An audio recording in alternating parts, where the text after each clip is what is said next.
Hi guys, it's Christina from Redefine Creative, and I am here for the Crafty Maven Getaway Sketch It Out Thursday. And so I have just gotten this book in the mail. This is the Creative Scrappers Creating with Sketches Volume 4.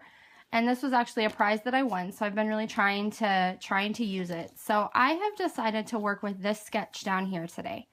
So I really like a good grid layout, which if you watch my videos, you know I really love a grid. And so this one has 4 3x3 spaces. I don't have 4 photos I want in this layout, so 2 of these I'm gonna use with Project Life cards. And then I really like this circle detail back here, and so we're gonna do something a little different back here and create some shaker pockets in our background. I'm also really working on including more boy layouts on my channel. That's been something that viewers have really requested, was they want more and more boy. And so I'm working on a boy layout with a girls collection. So I'm using a Paige Evans Fancy Free collection. And what I have are 2 photos of my boys on a water slide, and this is at our hotel in Disney World. And so my basic idea here is I'm going to create kind of a layered background.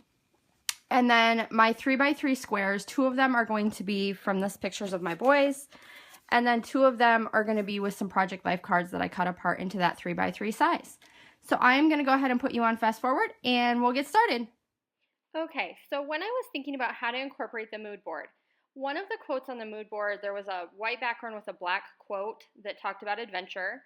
And then I also liked the grays and blacks, but I like to use those as an accent to really pop things out. So I'm doing a really colorful page, but I'm including some of those ideas of this black and kind of gray color and how that can be used to accent your page. So that's kind of where I went with the mood board from there. So the final layout doesn't look a lot like the mood board, but it is something that I included and thought about. So what I have done is I've taken my 2 photos and those 2 Project Life cards, and I've cut them down to 3x3, and then I've backed them with a really thin black border. And then I'm using this polka dot paper to create that bigger mat that you saw in the sketch. So that's going to be the home for the photos and those 2 Project Life card details. And then in my background, I have this paint splotch paper, and then I have my black and white.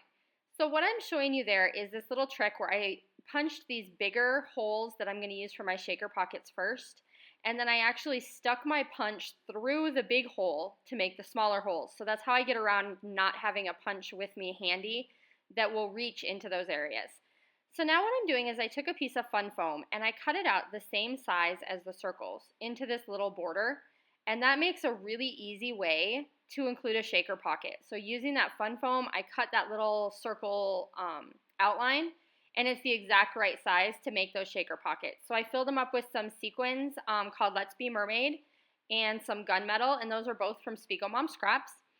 And then I attached the rest of the background so that just those areas with the shakers and those little circles are elevated. And those little circles are going to be empty. And then I'm going ahead and scattering some additional sequins from this pack, as well as those little blue and yellow acrylic stars. And these are from an old Studio Calico kit. And so I included those as well. And then I just took a black pen and added some little doodles. Down on the bottom of my photo, I'm including 2 different strips of washi tape, and then I pulled this chipboard border, and this is actually from the Cute Girl collection. So a second girl collection that I'm pulling in for this boy layout. I added some thickers on top that pull in that grayish color from the mood board. And then I went ahead and just stamped some little black stars. So as you can see, I took my sketch and I kind of adjusted where those circles were going to be to make them more of a diagonal flow across the layout rather than straight across. But I really had a great time interpreting this sketch and creating this layout for you, and I hope you'll come back again soon. Bye!